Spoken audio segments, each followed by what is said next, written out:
ಓಂ ಶ್ರೀ ಗುರುಭ್ಯೋ ನಮಃ. ಎಲ್ರಿಗೂ ನಮಸ್ಕಾರಗಳು. ಯಾರೆಲ್ಲ ಈ ಕೋರ್ಸ್ ಜಾಯ್ನ್ ಆಗಿದ್ದೀರಾ ಅವ್ರಿಗೆಲ್ಲ ನಿಮಗೆ ತುಂಬ ಹೃದಯ ಸ್ವಾಗತ. ನಾವು ಲಾಸ್ಟು ದಸರಾದಲ್ಲಿ ನವರಾತ್ರಿ ವೈಭವ ಅಂತ ಕ್ಲಾಸ್ ಕಂಪ್ಲೀಟ್ ಮಾಡಿದ್ವಿ. ಅದು ಸಕ್ಸಸ್ಫುಲ್ಲಾಗಿ ಕಂಪ್ಲೀಟ್ ಆಯಿತು. ಆ ಕ್ಲಾಸಿಂದನೂ ಸುಮಾರು ಜನ ಬಂದಿದ್ದೀರಾ, ನಿಮಗೂ ಧನ್ಯವಾದಗಳು. ಮತ್ತು ಬೇರೆ ಬೇರೆ ಕ್ಲಾಸ್ಗಳಿಂದನೂ ಜಾಯ್ನ್ ಆಗಿದ್ದೀರಾ, ಎಲ್ರಿಗೂ ಧನ್ಯವಾದಗಳು. ಇನ್ನು ನಾವಿವತ್ತು ಅಂದರೆ ಇವತ್ತಿನಿಂದ ವರ್ಲಿ ಕ್ಲಾಸು ಸ್ಟಾರ್ಟ್ ಆಗುತ್ತೆ. ಆದರೆ ಮೊದಲೇ ದಿನ ನಾವು ಅದರ ಪರಿಚಯ ಮಾಡ್ಕೊಳ್ಳೋಣ ಫಸ್ಟು. ಅಂದರೆ ವರ್ಲಿ ಆರ್ಟ್ ಅಂದರೆ ಏನು, ಹೇಗೆ ಬಂತು, ಅದು ಯಾವಾಗಿಂದ ಶುರು ಆಯಿತು ಅಂತ ನಾವು ಅದನ್ನು ಫಸ್ಟು ಕಿರು ಪರಿಚಯ ಮಾಡಿಕೊಂಡು ಆಮೇಲೆ ಕ್ಲಾಸು ಸ್ಟಾರ್ಟ್ ಮಾಡೋಣ. ಈ ವರ್ಲಿ ಆರ್ಟು ಅದರಲ್ಲಿ ಕನ್ಫ್ಯೂಸ್ ಇದೆ. ಸುಮಾರು ಜನ ವರ್ಲಿ ಮತ್ತು ವಾರ್ಲಿ ಅಂತ ಕರೀತಾರೆ. ಅಂದರೆ ವರ್ಲಿ ಅಂದರೂ ಒಂದೇ, ವಾರ್ಲಿ ಅಂದ್ರೂ ಒಂದೇ, ಅದರಲ್ಲಿ ಯಾವುದೇ ಥರ ಡೌಟ್ ಬೇಕಾಗಿಲ್ಲ. ಇನ್ನು ವರ್ಲಿ ಆರ್ಟು ನಮ್ಮದೇ ದೇಶದ್ದು, ಅಂದರೆ ನಮ್ಮದೇ ಭಾರತ ದೇಶದ್ದೇ ಆಗಿದೆ. ಇದು ಮಹಾರಾಷ್ಟ್ರ ರಾಜ್ಯದ ಥಾನೆ ಜಿಲ್ಲೆಯ ವಾರ್ಲಿ ಜನಾಂಗದವರು ಇದನ್ನು ಅಭಿವೃದ್ಧಿ ಮಾಡಿದ್ದು. ಅಂದರೆ ಇದು ಒಂದು ಪಾರಂಪರಿಕ ಕಲೆಯಾಗಿ ಆ ಜನಾಂಗದಿಂದ ಬಂದಿದ್ದು. ಅದು ಬುಡಕಟ್ಟು ಜನಾಂಗ ಅವರು, ಯಾರು ಈ ವಾರ್ಲಿ ಅಂತ ಜನಾಂಗದವರು. ಈ ಕಲೆಯು ಸುಮಾರು 3000 ವರ್ಷಗಳ ಹಿಂದಿನದು ಅಂತ ಹೇಳಲಾಗಿದೆ. ಇದು ನಮಗೆ ಆದರೆ 3000 ವರ್ಷದ್ದೇ ಹಿಂದಿನದೇ ಆಗಿದ್ರೂ ನಮಗೆ ಪರಿಚಯ ಆಗಿದ್ದು ಮಾತ್ರ 1970ರಲ್ಲಿ.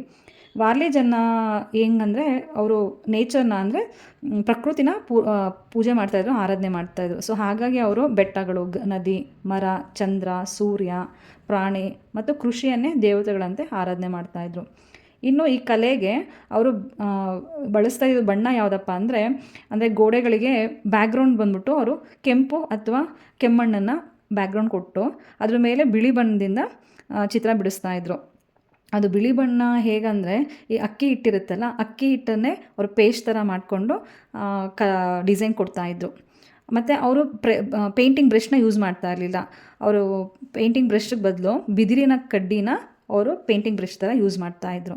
ಇನ್ನು ನಾವು ಅಂದ್ಕೊಂಡಿರೋ ಹಾಗೆ ವರ್ಲಿ ಆರ್ಟ್ ಅಂದರೆ ಜಸ್ಟ್ ಒಂದೇ ಥರ ಫಾರ್ಮ್ ಅಂದ್ಕೊಂಡಿದ್ದೀವಿ, ಆದರೆ ಹಾಗೆಲ್ಲ. ಇದರಲ್ಲಿ different types of Warli art ಇದೆ. ಮೊದಲನೇದಾಗಿ ಮ್ಯಾರೇಜ್ ಚೌಕ್. ಅಂದರೆ ಮ್ಯಾರೇಜ್ ಚೌಕಲ್ಲಿ 2 ವಿಧ ಇದೆ, ದೇವ್ ಚೌಕ್ ಮತ್ತು ಲಗನ್ ಚೌಕ್ ಅಂತ. ಇನ್ನು ಕನ್ನಾ ವರ್ಲಿ 2ನೇದು, 3ನೇದು ಮುತುವರ್ಲಿ, 4ನೇದು ತರ್ಪಾ ಡ್ಯಾನ್ಸ್, 5ನೇದು ಮ್ಯಾರೇಜ್ ಸೆರ್ಮನಿ ಅಂತ. ಇನ್ನು ಮ್ಯಾರೇಜ್ ಸೆರ್ಮನಿ 5ನೇದು ಏನು ಹೇಳ್ತಾ ಇದೆ ಅಂದರೆ ಅದು ಹೆಸರಲ್ಲೇ ಹೇಳೋ ಹಾಗೆ ಇದು ಮದುವೆ ಥೀಮ್ ಇಟ್ಕೊಂಡು ಬರೋವಂಥ ಆರ್ಟು. ಇನ್ನು ಇದರಲ್ಲಿ ಅವರು ಜಾಸ್ತಿ ಯಾವ ಥರ ಶೇಪ್ಸ್ ಯೂಸ್ ಮಾಡ್ತಾಯಿದ್ರು ಅಂದರೆ, ಈಗ ಅವರು ನೇಚರ್ನ ಪ್ರಕೃತಿಯನ್ನೇ ಅವರು ಆರಾಧನೆ ಮಾಡ್ತಾಯಿದ್ದರಿಂದ ಸರ್ಕಲ್ ಜಾಸ್ತಿ ಯೂಸ್ ಮಾಡ್ತಾರೆ. ಆ ಸರ್ಕಲ್ ಯಾವುದನ್ನ ಸೂಚಿಸುತ್ತಂದರೆ ಸೂರ್ಯ ಮತ್ತು ಚಂದ್ರನ. ಹಾಗೆ ಟ್ರಯಾಂಗಲ್ ಯೂಸ್ ಮಾಡ್ತಾಯಿದ್ರು ಜಾಸ್ತಿ. ಟ್ರಯಾಂಗಲ್ ಅಂದರೆ ಬೆಟ್ಟ ಗುಡ್ಡಗಳನ್ನು ಸೂಚಿಸ್ತಾ ಇತ್ತು. ಇನ್ನು ಸ್ಟ್ರೈಟ್ ಲೈನ್ ಯೂಸ್ ಮಾಡ್ತಾಯಿದ್ರು. ಸ್ಟ್ರೈಟ್ ಲೈನ್ ಏನನ್ನ ತೋರಿಸುತ್ತಂದರೆ ಮರ ಗಿಡಗಳನ್ನ ಸೂಚಿಸುತ್ತೆ. ಅಂದರೆ ಅವರು ಒಂದೊಂದು ಶೇಪಲ್ಲೂ ಅವರು ಪ್ರಕೃತಿನೇ ನೋಡ್ತಾಯಿದ್ರು, ಆರಾಧನೆ ಮಾಡ್ತಾಯಿದ್ರು. ಹಾಗಾಗಿ ಅವರು ಅಂಥ ಶೇಪ್ಗಳನ್ನೇ ತುಂಬ ಉಪಯೋಗ ಮಾಡ್ತಾಯಿದ್ರು.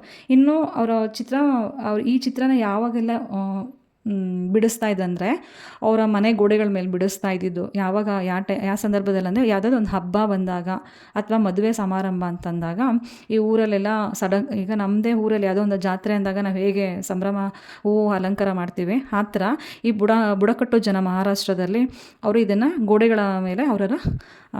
ಗೋಡೆಗಳ ಮೇಲೆ ಚಿತ್ರ ಬಿಡಿಸ್ಕೊಳ್ತಾಯಿದ್ರು, ಸಂಭ್ರಮನ ಆಚರಣೆ ಮಾಡ್ತಾಯಿದ್ರು.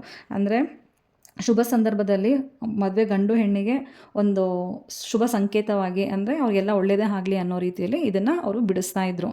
ಹಾಗೆ ನೋಡಿ, ಇವಾಗ ಬರೀ ಅವಾಗ ಫೇಮಸ್ ಆಗಿತ್ತು, ಆದರೆ ಈಗ ಅದು ಎಲ್ಲ ಭಾರತ ಅಷ್ಟೇ ಅಲ್ಲ, ಎಲ್ಲ ಕಡೆನೂ ಇವಾಗ ಪ್ರಸಿದ್ಧ, ವಿಶ್ವಾದ್ಯಂತ ಪ್ರಸಿದ್ಧವಾಗಿದೆ. ಇನ್ನು ಈಗ ಎಲ್ಲೆಲ್ಲೆಲ್ಲ ನೋಡ್ಬೋದು ಅಂದರೆ ದೇವಸ್ಥಾನಕ್ಕೆ ಹೋದಾಗ ದೇವಸ್ಥಾನದ ಗೋಡೆಗಳಲ್ಲಿ ನೋಡ್ಬೋದು.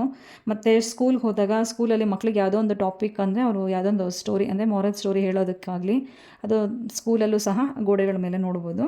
ಇನ್ನು ಹೋಟೆಲ್ಗಳಲ್ಲಿ ಅಲಂಕಾರದ ಅಂದರೆ ಅಟ್ರ್ಯಾಕ್ಟ್ ಮಾಡೋಕ್ಕೋಸ್ಕರ ಅದನ್ನು ಹೋಟೆಲಲ್ಲೂ ಸಹ ಇವಾಗ ಹೋಟೆಲ್ ಗೋಡೆಗಳ ಮೇಲೇ ನಾವು ನೋಡ್ಬೋದು.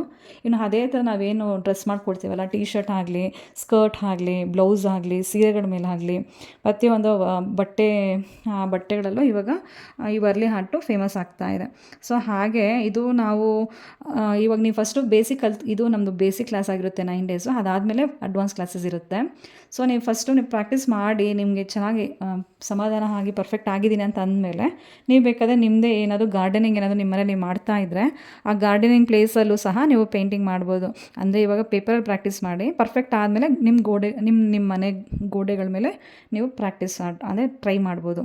ಮತ್ತು ನೀವು ಗೋಡೆಗಳ ಮೇಲೆ ಮಾತ್ರ ಅಲ್ಲ, ಪಾಟ್ ಇದ್ದರೆ ಪಾಟ್ ಮೇಲೆ ಮಾಡ್ಬೋದು, ಮಡಕೆ ಮೇಲೆ ಮಾಡ್ಬೋದು, ಹಾಗೆ ಗಾಜಿನ ಬಾಟ್ಲಿದೆ, ಬಾಟ್ಲು ಮೇಲೆ ಮಾಡ್ಬೋದು ಸುಮಾರು. ಅಥವಾ ನೀವು ಯಾವುದೋ ಒಬ್ಬರು ಫ್ರೆಂಡ್ಗೆ ಗಿಫ್ಟ್ ಕೊಡಬೇಕು ಅಂತ ಏನಾದರೂ ಒಂದು ನಿಮ್ಗೆ ಏನಾದರೂ ಅನಿಸಿದ್ರೆ ನಿಮ್ಮದೇ ಒಂದು ಓನ್ ಥೀಮ್ ಥರ ಕ್ರಿಯೇಟ್ ಮಾಡಿ ನಿಮ್ಮ ಟ್ಯಾಲೆಂಟ್ನ ಯೂಸ್ ಮಾಡಿ ಬೇರೆಯವ್ರಿಗೆ ಬರ್ಡೇ ಗಿಫ್ಟ್ ಥರನೋ ಇಲ್ಲ ಮದುವೆ ಫಂಕ್ಷನ್ಗೆ ಏನು ಅಥವಾ ಗೃಹಪ್ರವೇಶಕ್ಕೆ ಯಾವುದೋ ಒಂದು ಥೀಮ್ ಥರ ಇಟ್ಕೊಂಡು ನೀವು ಕ್ರಿಯೇಟಿವ್ ಆಗಿ ನೀವೇ ನಿಮ್ಮ ಕೈಯಿಂದ ಮಾಡಿ ಅವ್ರಿಗೆ ಗಿಫ್ಟ್ ಕೊಡ್ಬೋದು.